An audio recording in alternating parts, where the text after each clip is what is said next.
नमस्कार बच्चों, मैं गोपी चक्रवर्ती एक बार फिर आपके सामने और इस बार मैं 12th NCERT का मैथ्स का चैप्टर नंबर 2 लेके आया हूँ। और इसमें आज हम फलन, तो हमने पहले फर्स्ट चैप्टर में पढ़ लिया था संबंध और फलन के बारे में, हमने पहली वाली क्लासों में पढ़ा है कि फलन क्या होता है। लेकिन आज हम प्रतिलोम फलन के बारे में या प्रतिलोम त्रिकोणमिति फलन के बारे में पढ़ेंगे। उससे पहले मैंने आपको फलन की डेफिनेशन दी है, फलन समझाया था फलन क्या होता है। तो फलन क्या था, किसी एक समुच्चय से दूसरे समुच्चय में एक रिलेशन था, है ना। रिलेशन का ही एक रूप होता है फलन, जैसे रिलेशन के अंदर का ही एक छोटा सा पार्ट होता है फलन या फंक्शन। तो फलन क्या था, जैसे हमने बोला था, अब फलन के बहुत से टाइप ही पढ़े थे हमने, ए और बी, ये दो समुच्चय थे। यहाँ पे एक फलन हमने बोला था क्या है, एफ है, एक फलन क्या है, एफ है। अब इसकी अवयव के हिसाब से इसके टाइप बन गए थे, अवयव के हिसाब से कि कितने अवयवों का इसमें प्रतिबिंब है, कितने का नहीं, इस तरीके से। तो यहाँ पे क्या था, हर एक फलन क्या मतलब क्या था कि हर एक अवयव का एक और केवल एक प्रतिबिंब हमें क्या मिलना चाहिए, दूसरे वाले समुच्चय, मतलब सहप्रांत, कोडोमेन। इसको डोमेन बोलते हैं, इसको कोडोमेन बोलते हैं, इसको प्रांत बोलते हैं, इसको सहप्रांत बोलते हैं।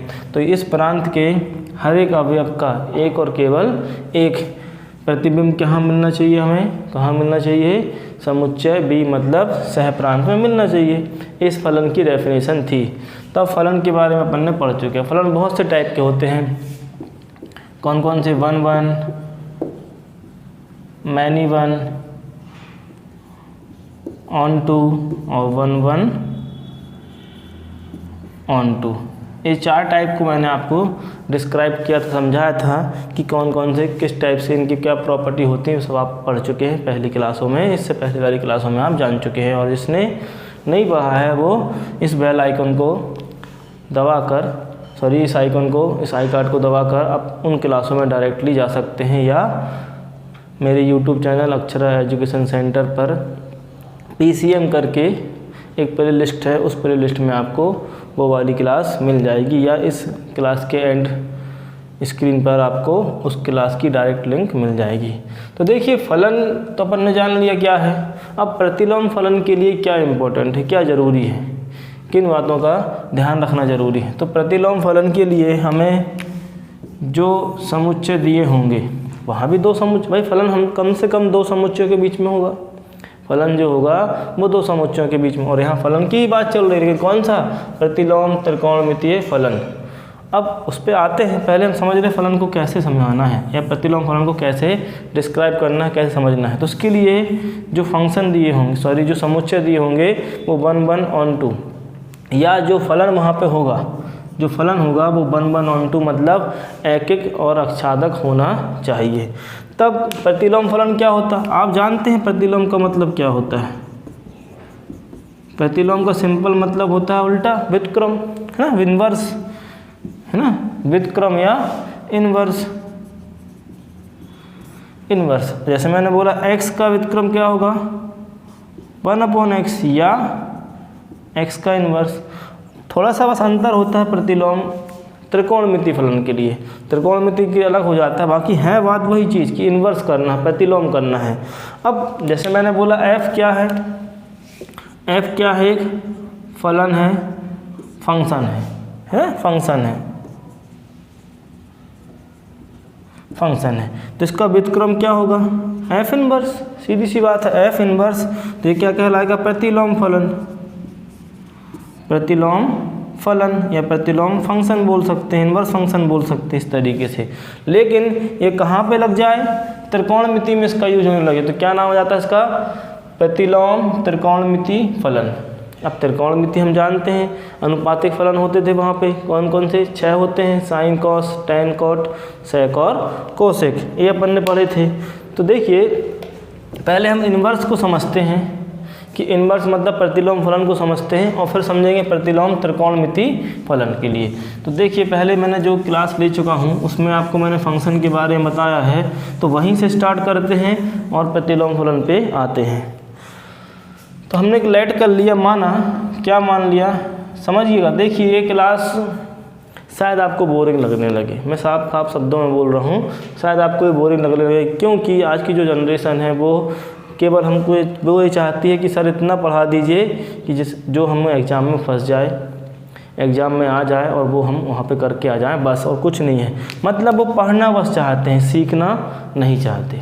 वो पढ़ना बस चाहते हैं, सीखना नहीं चाहते। क्यों? क्योंकि उनको नहीं पता कि मुख्य मान क्या होता है, प्रतिलोम फलन, जो साइन कॉस टेन है वो कहाँ से कहाँ तक वैरी होते हैं, उसके मान कहाँ से कहाँ तक आते हैं, उनके जो मुख्य मान की शाखा या रेंज कहाँ से कहाँ तक, उनको कोई मतलब नहीं उससे। उनसे तो उसके मतलब है कि हमसे जो क्वेश्चन यहाँ 4 नंबर का आने वाला है वो बनना चाहिए। बस आप इतने क्वेश्चन करा दीजिए कि हम वो वाला क्वेश्चन हमको फंस जाए और हम एग्ज़ाम में नंबर ले आएँ। तो देखिए, एग्ज़ाम में नंबर लाना अलग बात है, टॉप करना अलग बात है, अच्छे नंबर लाना अलग बात है, लेकिन नॉलेज लेना, सीखना अलग बात है। देखिए, हम टॉप भी करें और साथ में सीखें भी, तो वो ज़्यादा बेटर है ना। नहीं तो क्या होता, टॉप बस करने से कुछ नहीं होता। हमने कुछ इतने क्वेश्चन कर लिए कि जिससे हमें वो एग्ज़ाम में फंस जाएंगे और हमने अच्छे नंबर लेके आ गए और आप अपने आप को समझने लगे कि हम बहुत होशियार हैं, बहुत ज़्यादा हम जानते हैं। तो ऐसा नहीं है। नॉलेज लेना अलग बात है और परीक्षा में अच्छे नंबरों से पास होना अलग बात है। तो देखिए, ये क्लास में केवल उन लोगों के लिए पढ़ा रहा हूँ या ले रहा हूँ जो सीखना चाहते हैं। सीधी सी बात है, आपको इस क्लास में बोरिंग हो सकती है। जो वो उस टाइप के बच्चे अगर आते हैं केवल पढ़ने वाले, तो उनको दिक्कत होगी यहाँ पे, शायद वो क्लास पूरी ना भी ले। लेकिन जो सीखने के लिए आ रहे हैं वो क्लास पूरी लेंगे और समझेंगे बात को, और फिर वो जान भी जाएंगे कि हाँ, प्रतिलोम फलन या फलन क्या होता है, और देन इसको हम मुख्य मान कैसे निकालते हैं कुछ फलनों के, और वो उतने ही क्यों आते हैं, उससे बाहर क्यों नहीं आते, उससे बाहर क्यों नहीं ले सकते। हम इस तरीके से बात करेंगे। तो मैंने बोला अभी मैं आपको प्रतिलोम फलन की डेफिनेशन बताने वाला हूँ कि कैसे हम डिस्क्राइब करेंगे। पहले समझ लेते हैं उस डेफिनेशन को। माना कि f क्या है, एक फंक्शन है, कहाँ से, a से b में। f क्या है, b में एक क्या है, फलन है। ये हमने पहले देखा था। जब फलन है, अब मैंने क्या बोला इस तरीके से, चलो मैंने a को a बना लिया, जे b बना लिया, जे a है और जे b है। यहाँ जो एलिमेंट हैं वो x के टाइप के हैं। किस टाइप के हैं, x टाइप के हैं। मतलब यहाँ पे x टाइप के एलिमेंट हैं और यहाँ पे क्या है, y टाइप के एलिमेंट। एलिमेंट का मतलब है अवयव, है ना। यहाँ जो अवयव हैं वो x टाइप के हैं और यहाँ जो अवयव हैं वो y टाइप के हैं। और यहाँ से एक फलन f जे a से b में डिस्क्राइब है। अब ये फलन क्या है, इसको मैंने बोल दिया जो f है वो 1 1 और ऑन टू है, 1 1 ऑन टू है। अब 1 1 ऑन टू की डेफिनेशन क्या थी, तो आपको पहली क्लास लेना पड़ेगी, इससे पहले वाली जो क्लास है फंक्शन वाली वो लेना पड़ेगी। 1 1 में क्या होता है, मैं थोड़ा सा आपको हिंट कर दे रहा हूँ। 1 1 में क्या होता है कि इस समुच्चय के हर एक एलिमेंट का एक और केवल एक क्या मिले, प्रतिबिंब हमें क्या मिले, कहाँ मिले, बी में मिले। यहाँ कोई भी एलिमेंट छूटे ना। वैसे भी यहाँ एलिमेंट छूटते नहीं हैं, तो यहाँ कोई भी एलिमेंट क्या हो, छूटे ना, लेकिन हर एक का क्या हो, एक ही मिले, हर एक का एक ही मिले। अब ऑन टू क्या था, ये 1 1 की बात हो गई, हर एक का एक ही मिले, एक का एक, इस तरीके से, ठीक। ऑन टू क्या था, ऑन टू का मतलब क्या था कि जो यहाँ पे समुच्चय बी होता है, सह प्रांत, वहाँ का हर एक एलिमेंट, मतलब यहाँ का हर एक, ध्यान देना, यहाँ का हर एक एलिमेंट एक किसी न किसी एलिमेंट का प्रतिबिंब हो, अवयव का प्रतिबिंब हो, इमेज हो, एलिमेंट की इमेज हो। मतलब यहाँ भी, अगर यहाँ भी एक भी ना छूटे, यहाँ जितने भी एलिमेंट हैं वो एक भी एलिमेंट छूटे ना, यहाँ जितने भी एलिमेंट वो कोई ना छूटे। मतलब जो एलिमेंट होंगे वो यहाँ के किसी न किसी अवयव की इमेज या एलिमेंट की इमेज या प्रतिबिंब होंगे। मतलब सिंपल सी बात है, ये छूटे ना, कोई भी ना खाली रहे, हर एक एलिमेंट किसी न किसी की इमेज हो। हर एक एलिमेंट किसका, हर एक बी का हर एक एलिमेंट एक किसी न किसी अवयव की इमेज होना चाहिए। मतलब उस समय आपको मैंने बताया था, यदि बी क्या है, सह प्रांत है, आर क्या है, रेंज है, परिसर है। यदि बी आर के इक्वल हो जाए, तो वो क्या होता है, ऑन टू होता है। मतलब आर में कौन से एलिमेंट आते थे, आर में वो एलिमेंट आते थे जो किसी न किसी अवयव की इमेज होते थे। जो किसी न किसी अवयव की इमेज होते थे, प्रतिबिंब होते थे। और यहाँ पे हर एक एलिमेंट ऑन टू के लिए क्या कंडीशन है, हर एक एलिमेंट किसी न किसी एलिमेंट की इमेज होना ज़रूरी है, तभी वो ऑन टू होगा। तो कहने का मतलब यहाँ भी कोई एलिमेंट नहीं छूटेगा, मतलब यहाँ सहप्रांत और परिसर क्या होंगे, बराबर होंगे। अब मैंने बोला जे क्या है, एक फंक्शन है कहाँ से, ए से बी में, ठीक। तो इसको अपन क्या लिखेंगे, तो चूँकि यहाँ पे एलिमेंट कैसे हैं, एक्स टाइप के हैं, एलिमेंट कैसे हैं, वाई टाइप के हैं। तो देखिए अब जो एक्स, ठीक है, जो एक्स हो गया, पेयर कैसे बनते हैं, क्रमित युग्म एक्स बाय करके बनते हैं। अब जो y का मान है, देखिए यहाँ एलिमेंट क्या बन जाएगा, यहाँ एलिमेंट बन जाएगा एफ एक्स टाइप का। क्यों, क्योंकि x का प्रतिबिंब क्या होगा, एफ एक्स, x का प्रतिबिंब क्या होगा, एफ एक्स, है ना। x का प्रतिबिंब क्या होगा, एफ एक्स। प्रतिबिंब कहाँ मिलता है हमें, समुच्चय B में, मतलब सहप्रांत में। और यहाँ जो एलिमेंट है वो किस टाइप के हैं, वो y टाइप के हैं। आपको मैंने पहले ही बोला है कि जो बी में एलिमेंट है वो वाई टाइप के हैं, लेकिन यहाँ पे जे भी तो आ रहा है। कुल मिला के जो वाई का मान होगा वो किसके बराबर होगा, एफ एक्स के ही बराबर होगा। और ये हम पहले सीख चुके हैं, ये फंक्शन में हम सीख चुके हैं कि जो y बराबर होता है वो एफ एक्स होता है। क्यों, क्योंकि एफ एक्स क्या है, x का प्रतिबिंब है, और x के प्रतिबिंब हमें कहाँ मिलते हैं, b में मिलते हैं। b में एलिमेंट किस टाइप के हैं, y टाइप के हैं। तो मतलब या तो ऐसा लिख दो या एफ एक्स बराबर वाई, दोनों तरीके से ही है। हाँ, दोनों की मीनिंग ही बात वही है, ऐसा लिखो या ऐसा लिखो। तो कुल मिला के इस तरीके से। अब मैंने बोला, यही ध्यान देना ज़रा, मैंने बोला कि यहाँ पे एक मैंने inverse element, sorry inverse function, यहाँ से यहाँ पे, इससे बी से ए में क्या मान लिया, जी है। क्या मान लिया, जी है।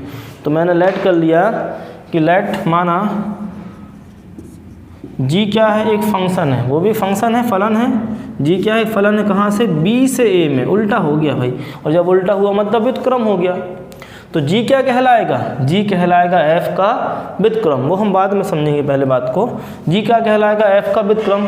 या फिर हम लिख सकते हैं जी बराबर एफ इनवर्स। हाँ बिल्कुल, क्यों, क्योंकि जी क्या है, एफ का व्युत्क्रम, और एफ का व्युत्क्रम क्या होगा, एफ का प्रतिलोम क्या होगा, एफ इनवर्स। तो यहाँ पे हम बोल सकते हैं शायद जी बराबर एफ इनवर्स। इतना ध्यान रखिएगा, ठीक।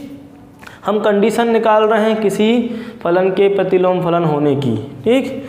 तो अब यहाँ से देखिए, अब ज़रा देखिए, यहाँ एलिमेंट किस टाइप के हैं, वाई टाइप के हैं, एलिमेंट किस टाइप के, F x type, x type के हैं। ज़रा देखिए, फंक्शन जब अपना था एक्स ए से बी में, तो यहाँ पे क्या आया था, एफ एक्स वाई। ज़रा देखिएगा, यहाँ पे क्या आएगा, जी, बी में एलिमेंट, जी एक्स कहाँ का था, एक्स कहाँ का था, ए का था। वाई कहाँ का था, बी का था। तो यहाँ जी, अब बी में एलिमेंट कौन से हैं, वाई टाइप के, तो वाई आएगा यहाँ पे इक्वल।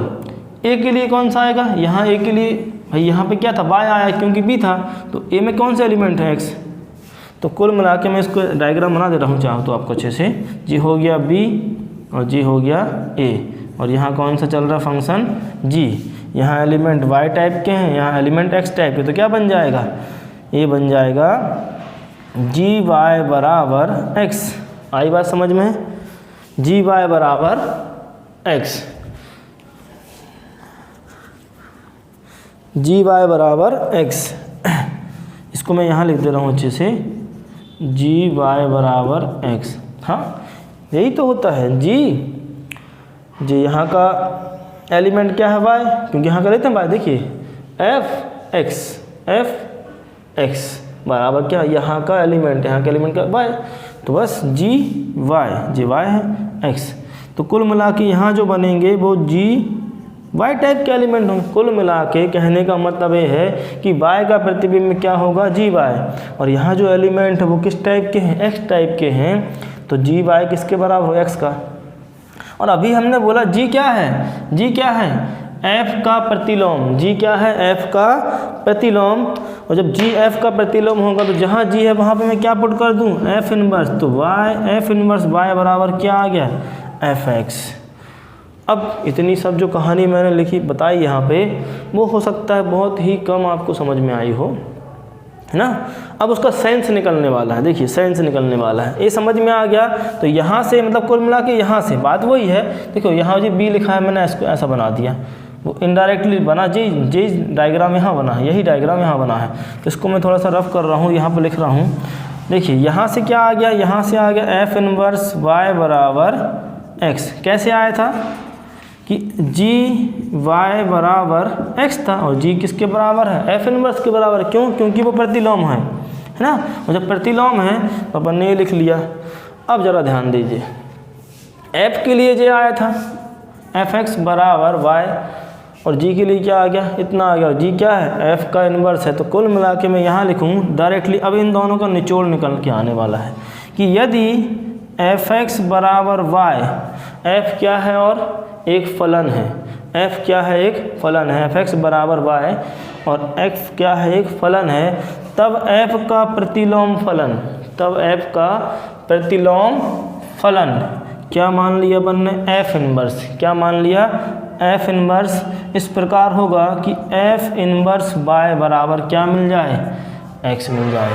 यदि यहाँ पे मैं इन्वर्स लूँ y के साथ में और हमें क्या मिल जाए, x मिल जाए, तो वो क्या कहलाएगा, f का प्रतिलोम कहलाएगा। कब, जब हमें f इनवर्स y बराबर क्या मिले, x मिले। इसको मैं एग्जाम्पल लेके बताता हूँ आपको, है ना। एग्जाम्पल क्या लेते हैं, मैंने बोला साइन 30 बराबर 30 अंश बराबर 1/2। ये आप जानते हैं, बिल्कुल जानते हैं, साइन 30 बराबर 1/2। तब साइन इनवर्स 1/2 बराबर क्या मिल जाए, 30 अंश मिल जाए। साइन इनवर्स 1/2 बराबर क्या मिल जाए, 30 अंश मिल जाए। तो क्या बोलेंगे, साइन इनवर्स क्या है, साइन इनवर्स साइन का प्रतिलोम फलन है। तो कहने का मतलब सिंपल सा यहाँ पर और अपन अच्छे समझ लेते हैं कि मैंने बोला साइन इनवर्स x, साइन बराबर साइन x बराबर y, साइन x बराबर y, तब साइन इनवर्स y बराबर हमें क्या मिल जाए, x मिल जाए। कुल मिला के उल्टा, साइन इनवर्स y बराबर क्या मिल जाए, यहाँ की वैल्यू x मिल जाए, तो हम बोलेंगे साइन इनवर्स साइन का क्या है, प्रतिलोम फलन है।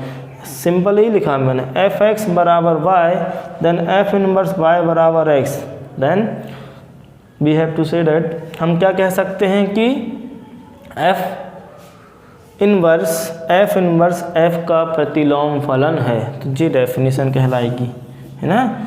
क्या लिखेंगे इसके लिए अपन, अब यहाँ लिख लेते हैं।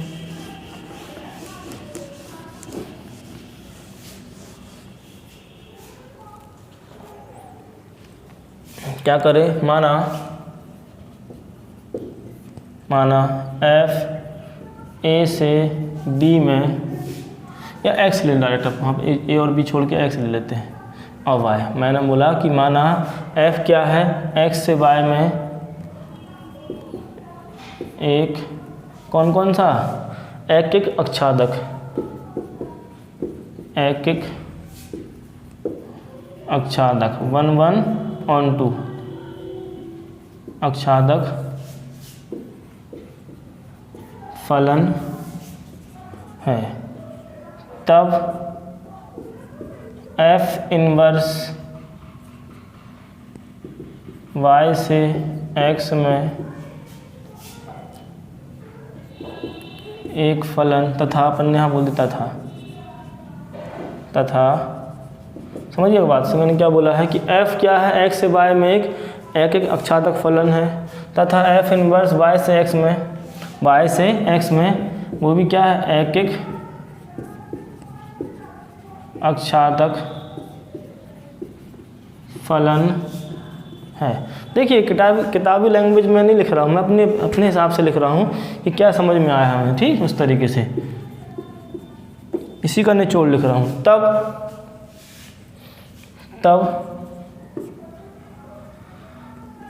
fx बराबर y,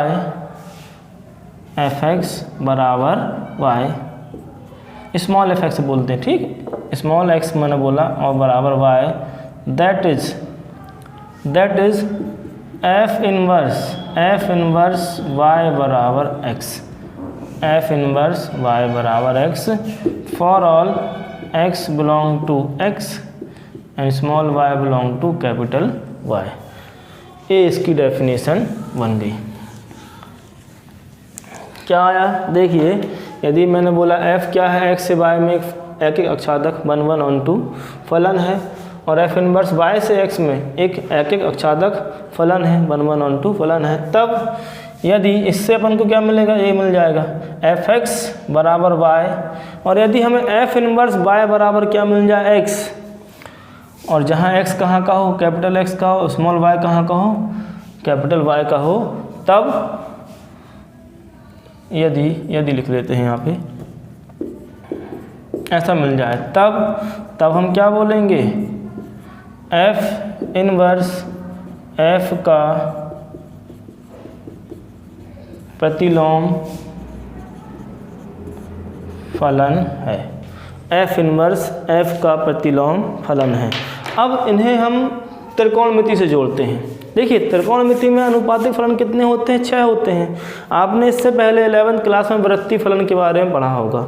अब वृत्ति फलन कुल मिला के वहाँ भी ये चीज़ है। वृत्ति फलन क्या होता है, वृत्तीय फलन, मैंने बोला sine into sine inverse x equal x, या साइन इनवर्स ब्रैकेट में साइन x इक्वल भी x। हाँ, ये वृत्ति फलन था, क्योंकि साइन से इनवर्स कटा, इनवर्स से साइन कटा, क्या बच गया x। यहाँ जो मान आएंगे वो हमेशा -π/2 से, देखिए अगर जे जो वैल्यू है वो कोई मान वाली वैल्यू, तो -1 से +1 के बीच में, और ये ऐसा वाला क्लोज ब्रैकेट है ना, क्लोज इंटरवल। अब इसको हिंदी में वो समवृत बोलते कि विवृत, थोड़ा सा दिक्कत होती है, तो इसको बोल देता हूँ क्लोज इंटरवल, है ना। यहाँ भी क्या है, जे क्लोज इंटरवल है। अब यहाँ जो मान आते हैं, देखिए जे क्या है, यहाँ पे वैल्यू आएगी, वो एक संख्या होगी, एक संख्या होगी, तब के लिए बोला यदि ये x जो है या अंश बन जाए या रेडियन में हो, मतलब कोई π/2 π/3 इस तरीके से मान हो, तब यहाँ जो वैल्यू आएगी वो क्या आएगी, -π/2 से +π/2 के बीच की होना चाहिए, है ना। -π/2 से कब लेके मैंने साफ बता दिया कि x जो है अगर कोई अंश वाला कोण है, एंगल है, कोई एंगल है, तब के लिए बोला मैंने, एंगल है तब के लिए, है ना। यदि वो एंगल है तब के लिए अपन क्या बोलेंगे, जे -π/2 से +π/2। सेम यहाँ भी -π/2 से +π/2 के बीच में यहाँ इनकी वैल्यू आएगी। अब ये सब क्यों बता रहा हूँ, अभी हम स्टार्ट करने वाले, क्योंकि हम इस प्रतिलोम फलन को त्रिकोणमिति से जोड़ने वाले हैं। तो आपने नोट कर लिया होगा, आगे बढ़ते हैं।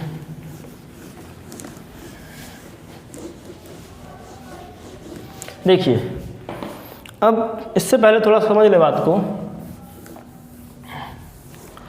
आपने अंश, डिग्री और रेडियन के बारे में 11th में पढ़ा होगा, है ना।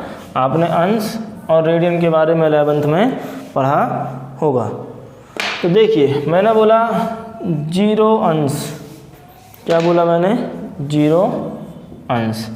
तो इसमें किसको क्या बोलेंगे, रेडियन में, इसको रेडियन में 0 ही बोल देंगे, सिंपल अभी फ़िलहाल। लेकिन जैसे ही मैंने क्या बोला, या 0 × π कर सकते हैं इस तरीके से। यहाँ मैंने बोला 30 अंश, ये आता है इसके बाद 0 के बाद। अब यहाँ पे हमें चेंज करना होता है, यहाँ पे हमें चेंज करना होता है, तो फॉर्मूला बनता है अंश से रेडियन में। तो रेडियन में जब हम चेंज करेंगे अंश से कहाँ पे, रेडियन में, तो अंश बराबर कितने अंश बराबर, और 1 अंश बराबर, सीधी सी बात है, 1 अंश बराबर π/180 क्या, रेडियन।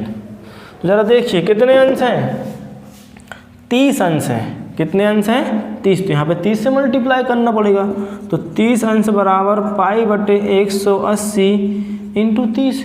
हमने 30 से मल्टीप्लाई किया है, 30 अंश से मल्टीप्लाई नहीं किया है, अंश तो यहाँ पे ऑलरेडी है। और 1 0 से 1 0, 3 × 3 = 18 π/6, और इसी तरीके से आप ऐसे ही 45 के π/4, फिर 60 का π/3 और ऐसे 90 का π/2 और ये 180 तो हम पाई जानते हैं। तो कहने का मतलब ये कन्वर्ट अपन ने कर लिया।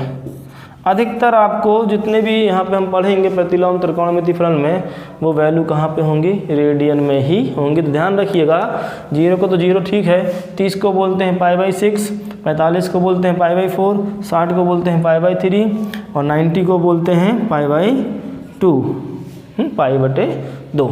तो इस तरीके से आपको चेंज करते बनना चाहिए। और आपने ये 11th में सीख लिया है, एक अंश बराबर π/180 रेडियन। और भी आप चेंज कर सकते हैं, जैसे मैंने बोला। चलो एक दो कन्वर्जन बता देता हूँ, एक दो कन्वर्जन कैसे करते हैं। मैंने बोला 210 अंश को कन्वर्ट करना है, तो हम जानते हैं क्या, एक अंश बराबर π/180 रेडियन। तो कितने हैं, 210। 210 अंश हैं, तो अंश यहाँ पे ऑलरेडी है, तो 210 से गुणा करेंगे तो 210 अंश बन जाएगा। यहाँ π/180 इंटू 210, 10 से 10 कैंसिल, 3 से 3 21, 3 18, तो 7 π/6। और इस तरीके से हम चेंज कर सकते हैं, है ना। तो हर एक अंश को हम रेडियन में बदल सकते हैं, जो कि हम 11th क्लास में सीख चुके हैं। अब हम आते हैं प्रतिलोम त्रिकोणमिति फलन। तो उससे पहले मैं त्रिकोणमिति फलन लिख रहा हूँ यहाँ पे, आप जरा ध्यान देना, है ना। त्रिकोणमिति फलन लिख रहा हूँ और उनकी रेंज भी बताऊँगा, वो कहाँ से कहाँ तक वैरी करते हैं। देखिए इस चैप्टर में बहुत ज़रूरी है मुख्य मान। अब मुख्य मान के लिए मतलब जो साइन कॉस के मुख्य मान कहाँ से कहाँ तक होते हैं ये हमें पता ही नहीं रहता है। और कुछ बार आंसर हमारे सही हो जाते हैं, कई बार आंसर गलत हो जाते हैं। क्यों?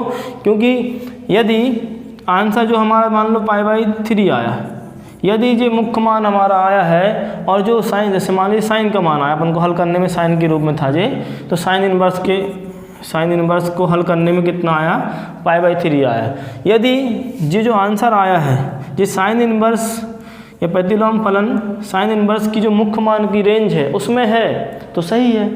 मुख्य मान की रेंज क्या होती है उसकी रेंज होता है -π/2 से +π/2, वो भी क्या है, क्लोज ब्रैकेट में होती है ना। इसमें -π/2 भी शामिल है और π/2 भी शामिल है, क्योंकि क्लोज ब्रैकेट है ना, क्लोज इंटरवल है। और ये वाले कौन से होते हैं, ओपन इंटरवल। तो देखिए यदि ये जो आया है आंसर, ये जो आंसर आया है इस रेंज में है तो आंसर सही है, लेकिन और इस रेंज से बाहर हो गया तो, इस रेंज से बाहर हो गया तो क्या करेंगे, जैसे मैंने बोल दिया 90 - 90 120 बोल दिया मैंने, जैसे 120 कैसे करते 120 को चेंज, तो π/180 इंटू 120, ये 0 का 6 दूनी बार 6 18, तो 2π/3, मान लो इसका आंसर 2π/3 आ गया। अब साइन इनवर्स जो हमें हल करना था उसका आंसर कितना आ गया, जब हमने हल किया तो कितना आ गया, साइन इनवर्स x का आंसर 2π/3, या x का मान इतना आ गया, x का मान हल करने में इतना आ गया। अब आपने बोला, ऐसे लिखेंगे इसको, साइन इनवर्स इतना आ गया, आपने बोला जे आ गया, आपने बोला हाँ ये आंसर सही है, लेकिन ये जो आंसर आया है वो इस रेंज में आ रहा है क्या, नहीं। यहाँ तो साफ साफ बोला गया है कि 90 के बराबर या उससे कम और -90 के बराबर या उससे ज़्यादा। सिंपल सी बात ये है, ऐसी है। अब ये लिखा है 120, क्या ये 90 से कम है क्या, 90 से कम है क्या, नहीं। तो ये मुख्य मान कैसे हो सकता है, तो कहने का मतलब इसको हमको कन्वर्ट करना पड़ता है इस मुख्य मान में। और हम कन्वर्ट कब करेंगे, जब हमें रेंज पता हो, तब तो कन्वर्ट करेंगे ना।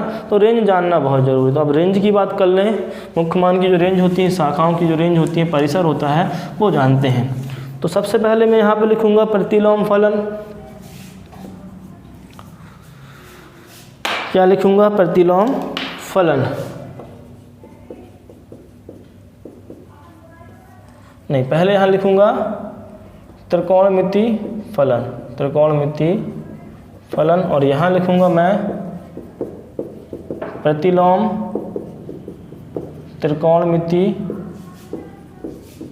फलन। ठीक, अब जानते हैं थोड़ा सा। पहला हमने लिया क्या, साइन, पहला साइन होता है।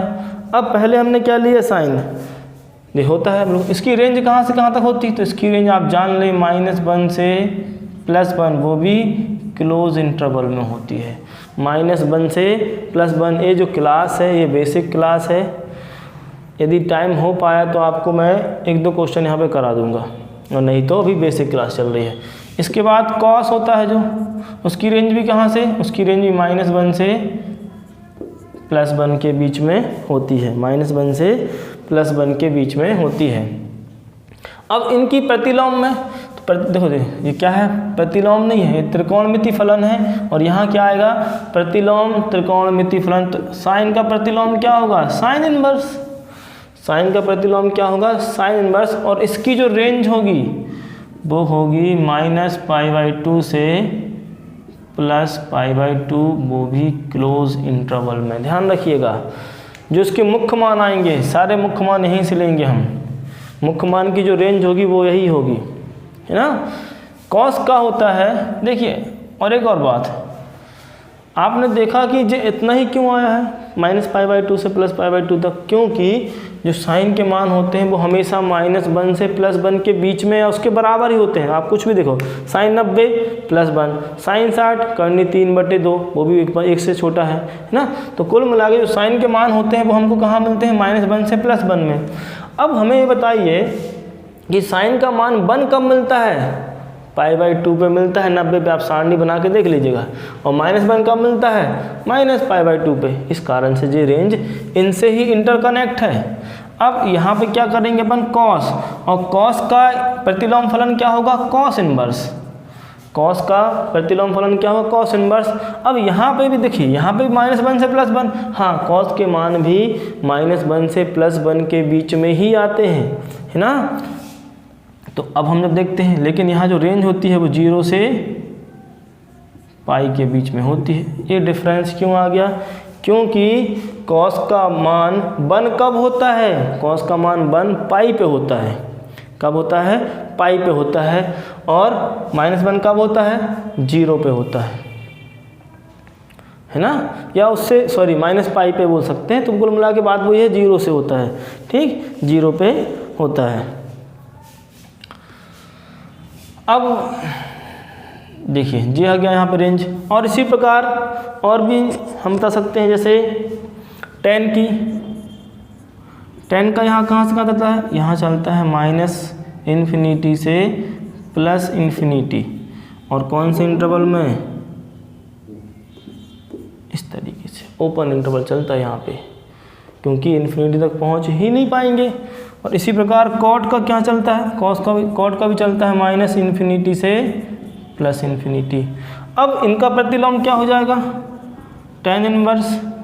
अब यहाँ ध्यान देना, हमें बताइए इन्फिनिटी कब आता है tan का मान, आपने देखा होगा 90 पे आता है, π/2 पे आता है। तो कुल मिला के ये π/2 से -π/2, लेकिन यहाँ हमें कभी रखना नहीं है मान।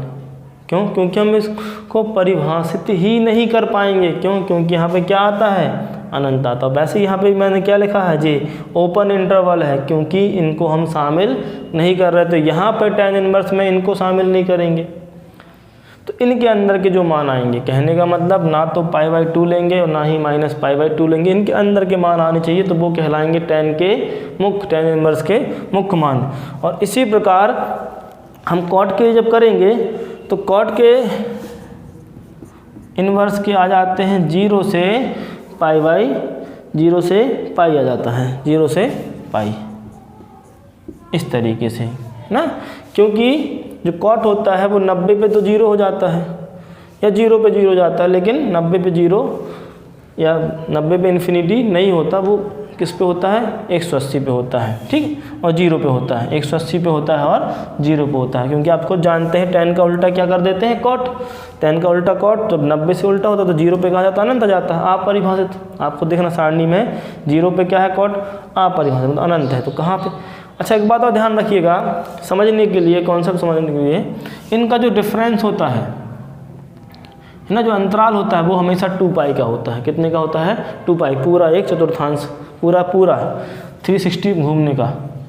360 मतलब 2 पाई, इनमें जो डिफरेंस होता है वो 2 पाई का होता है ना। देखिएगा, तो इस तरीके से और भी होते हैं। कौन कौन से? कॉसेक।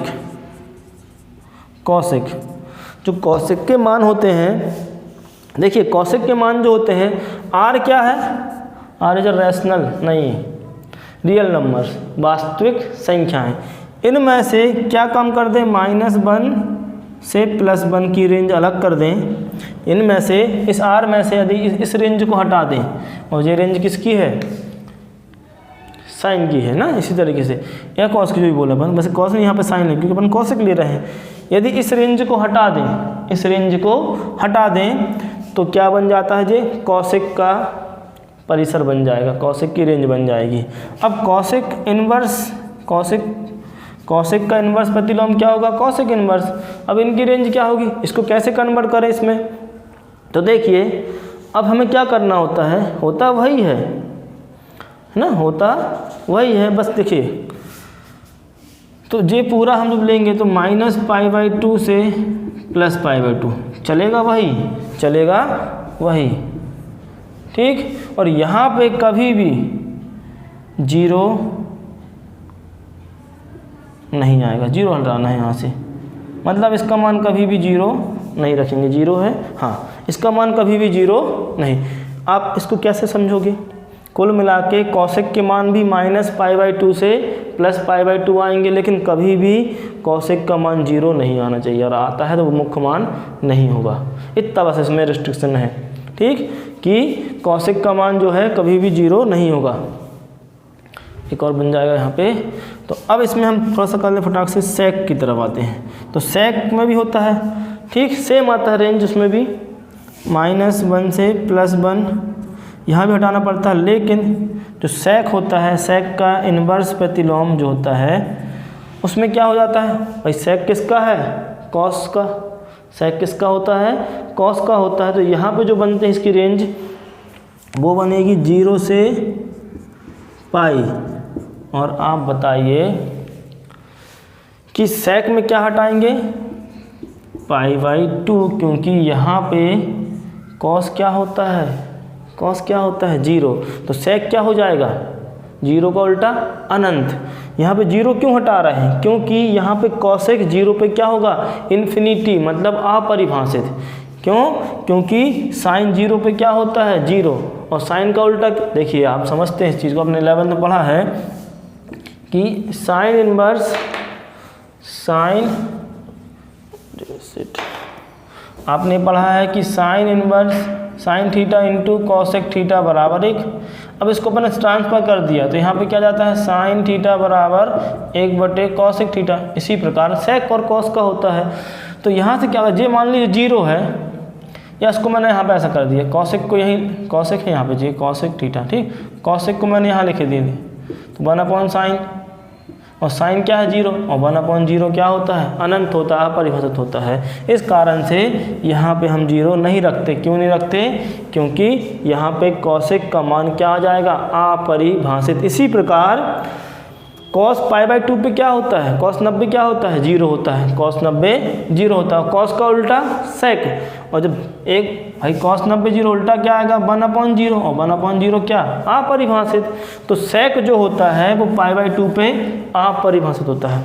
इस कारण से हम सेक में ये वाले मान नहीं रखेंगे, और बाकी जो भी मान आएंगे वो मुख्य मान कहलाएंगे। तो ये सारणी बेहद ही इम्पोर्टेंट है आपके लिए, मुख्य मान के लिए।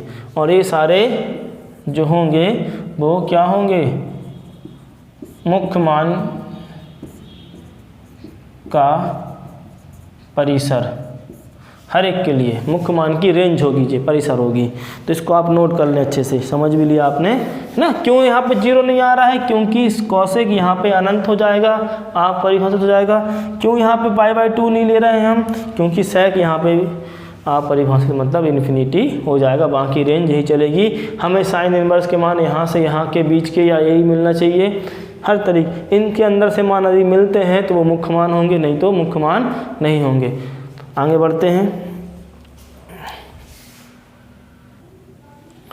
तो बच्चों ये मुख्य मान हो गए ना, मुख्य मान की रेंज आप याद रखना।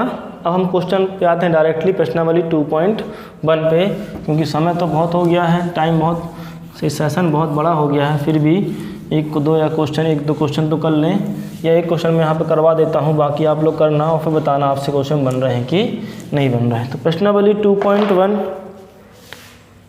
एक्सरसाइज 2.1 क्वेश्चन नंबर फर्स्ट क्या है, इसमें बहुत से क्वेश्चन दिए हैं, 10 क्वेश्चन दिए हैं। पहला क्वेश्चन क्या है कि साइन इनवर्स 1/2 का मुख्य मान क्या होगा या कितना होगा, क्या है, मैं सिंपल लिख रहा हूँ क्या है ना। साइन इनवर्स 1/2 का मुख्य मान क्या है या कितना है, चलो कितना है ज्ञात करो, मुख्य मान ज्ञात करो। इस तरीके से और भी क्वेश्चन इसमें दिए हैं, मैं तो एक दो बता दे रहा हूँ आपको, आप बाकी समझ जाएंगे। तो देखिए हल कैसे करेंगे, सॉल्व। सबसे पहले क्या करना आपको, माना, आप लेट कर लेना, माना late sign inverse 1/2 equal x ले लो, क्या ले लो, एक्स। माना साइन इनवर्स, या आप चाहें तो आप सीधे डायरेक्ट थीटा क्या है, कोण है। अब वो रेडियन में लेंगे अपन, काय में लेंगे, रेडियन में। हमने क्या कर लिया, यहाँ पे साइन इनवर्स 1/2 इक्वल क्या मान लिया, थीटा। अब क्या करेंगे, दोनों पक्षों में साइन लेने पर, यहाँ पे आप लिख सकते हो दोनों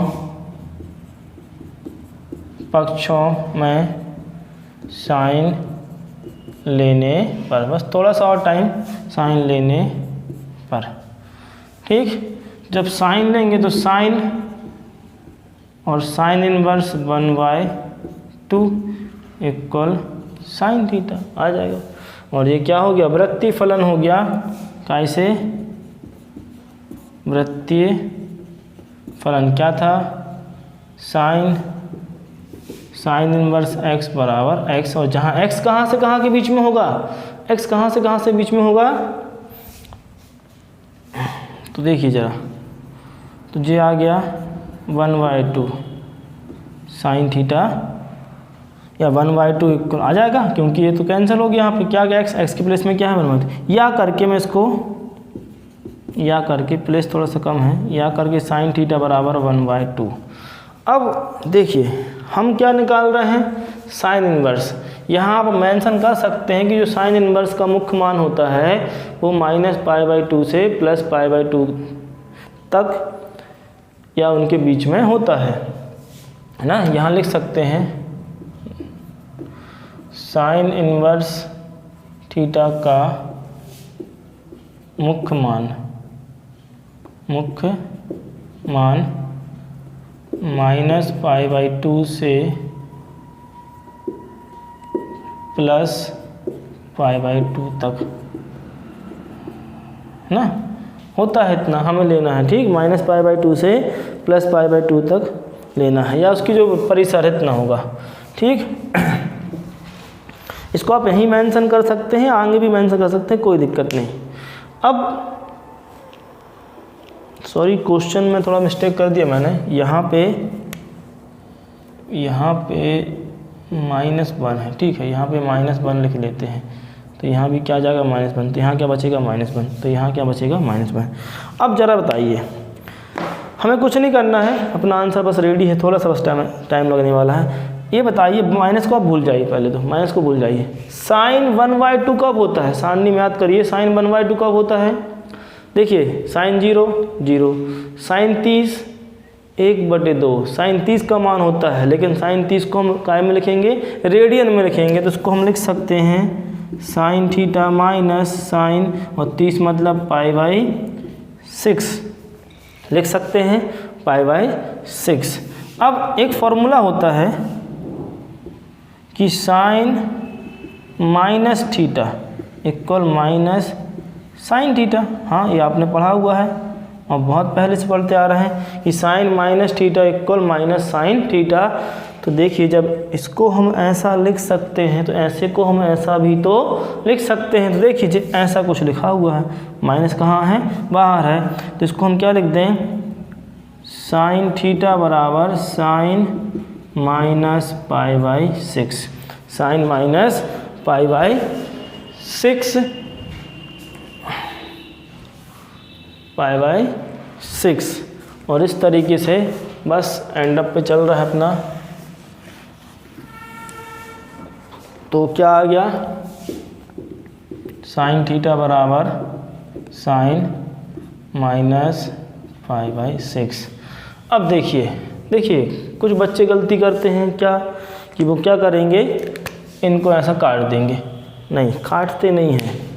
देखिए यहाँ काटते नहीं हैं, यहाँ पे अनुपातिक फलन बहुत इम्पोर्टेंट बात है समझने के लिए।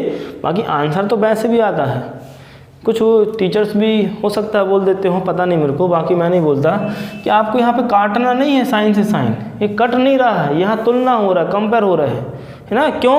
क्योंकि ये भी क्या है, साइन है, और ये भी क्या है, साइन है। दोनों क्या हैं, दोनों अनुपातिक फलन हैं, दोनों अनुपातिक फलन हैं। और जब दोनों अनुपातिक फलन होंगे और दोनों कैसे हैं, फिर यहाँ पे ये क्या लगाया मैंने चिन्ह, यहाँ लगाया इक्वल, और सेम अनुपातिक फलन है, साइन यहाँ पे भी है, साइन यहाँ पे भी है, और दोनों क्या हैं, इक्वल हैं, दोनों इक्वल हैं, बराबर हैं। और जब अनुपातिक फलन बराबर हैं, जब अनुपातिक फलन बराबर हैं तो उनके कोण मतलब उनके एंगल भी बराबर होंगे। जी कोण है बेटा यहाँ पे, है ना, ये कोण है, दोनों क्या हैं, कोण हैं। और जब अनुपातिक फलन बराबर हैं तो दैट इज़, ये चिन्ह लगा के हम बोल सकते हैं कि उनके कोण मतलब एंगल भी क्या होंगे, बराबर होंगे। तो थीटा का मान क्या आ गया, थीटा का मान आ गया माइनस पाई बाई 6। क्या आ गया, माइनस पाई बाई 6। और हमने क्या माना था, अब याद करिए, इससे पहले मैंने यहाँ पे क्या लिखा था, तब हमने लिखा था कि साइन इनवर्स माइनस 1/2 बराबर थीटा लिखा था। हाँ, पहले स्टेप में माना था हमने, और थीटा का मान कितना आ गया है, माइनस पाई बाई 6। तो कुल मिला के साइन इनवर्स माइनस 1/2 बराबर माइनस पाई बाई 6। और आप याद रखिएगा कि जो मान आया है, ये मुख्य मान कब होगा, ये मुख्य मान कब होगा, जब ये जो मान है, जब ये जो मान है वो माइनस पाई बाई 2 से प्लस पाई बाई 2 के बीच में या खुद इतना हो। तो हाँ, माइनस पाई बाई 6 इनके बीच में आ रहा है। ये -90 है और ये -30 है, तो -30 -90 के पहले आएगा। तो ये जो मान है इसके में आ रहा है, अतः ये क्या कहलाएगा, साइन इनवर्स -1/2, साइन इनवर्स -1/2 का मुख्य मान कितना है, तब अतः आंसर आ गया हमारा, अतः साइन इनवर्स -1/2 का मुख्य मान -पाई/6 है। बस। तो बच्चों ऐसे ही आपको और भी क्वेश्चन करने हैं। 10 क्वेश्चन आपके पहले प्रश्न में हैं और बाकी और भी क्वेश्चन हैं। देखिए मेन बात थी मुख्य मान को समझने की, वो मैंने समझा दिया है। आपको ये ध्यान रखना जो आपका आंसर आया है वो इस रेंज में, साइन के लिए इस रेंज में, हम हर के लिए अलग अलग रेंज दी है, उस रेंज में आना चाहिए। अगर नहीं आता तो हम चेंज कर देंगे, क्योंकि हमने पूरक और समपूरक फलन पढ़े हैं, 90 प्लस थीटा 90 माइनस थीटा या 180 प्लस थीटा 180 माइनस थीटा वाले पढ़े हैं, तो उनसे हम इनको चेंज कर सकते, पहले ही चेंज कर देंगे, समझ लेंगे क्योंकि, ठीक, और आगे बढ़ जाएंगे। तो इस तरीके से हम मुख्य मान निकालते हैं। आज के लिए इतना ही, क्योंकि सेशन बहुत बड़ा हो गया है ना। आप और भी क्वेश्चन करिए, और जो भी क्वेश्चन आपसे नहीं बनता है वो कमेंट बॉक्स में आप मेरे को दे सकते हैं, वो अगली क्लास में। और देखिए जल्दी जल्दी इसको देख लीजिए आजकल में, और अगले जो वीडियो बनाने वाला हूँ उससे पहले आप मेरे को कमेंट बॉक्स में बता देंगे, तो मैं उन पे ही आपकी क्लास दे दूँगा, है ना, उन क्वेश्चनों पे ही क्लास बना दूँगा, नहीं तो मैं आगे बढ़ जाऊँगा। तो इस तरीके से करते हैं। तो आज के लिए इतना ही बच्चों, ध्यान रखिए। और जब भी मेरे वीडियो देखना हो आपको बस ये सोच के देखना कि मैं कुछ सीखने के लिए, आप कुछ सीखने के लिए देख रहे हैं।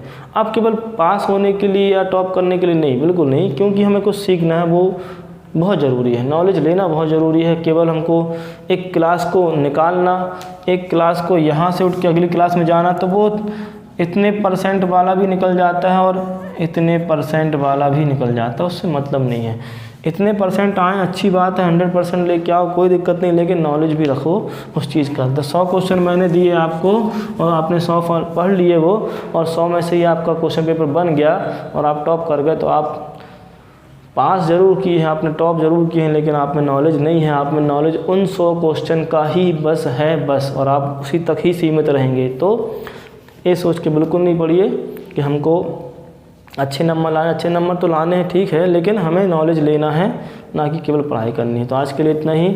जय हिंद, वंदे मातरम।